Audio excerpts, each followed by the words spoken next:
Hi guys, welcome to my YouTube channel. In today's video, I am going to teach you the most basic crochet step, how to make a slip knot.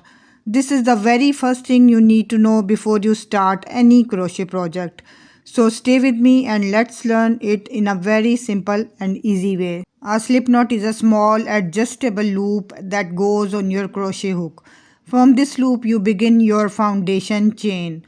It's called a slip knot because it easily becomes tighter or looser by pulling the yarn.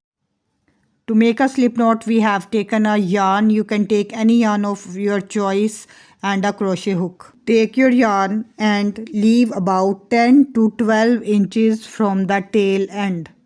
So this is our tail end and we will leave almost 10 to 12 inches yarn on the tail side. Now fold the yarn and make a loop. Make sure the working yarn is laying on top of the tail. Just like this. This is the tail end and this is the working end. So make sure that your working end is on top of the loop. Now using your fingers, just like this, go inside the loop and pick this working end yarn and tighten it. So this is a slip knot. Our slip knot is ready. Now we will tighten our slip knot. Hold the tail end with one hand and the working end with the other hand and gently pull both ends.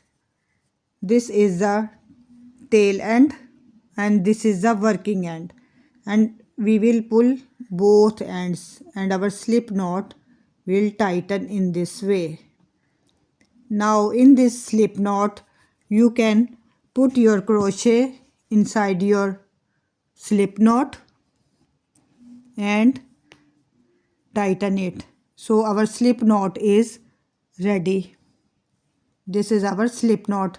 So quickly explaining again, take the tail end and leave almost 12 inches and keep the working tail on top of the tail end and make a loop, and then insert your fingers inside the hole and pick your working tail and stretch. So our slip knot is ready. And that's it. You just learned how to make a slip knot, the very first step to every crochet project. If you found this tutorial helpful, please like the video, subscribe to my channel and comment below about what you want to learn next. Thank you for watching.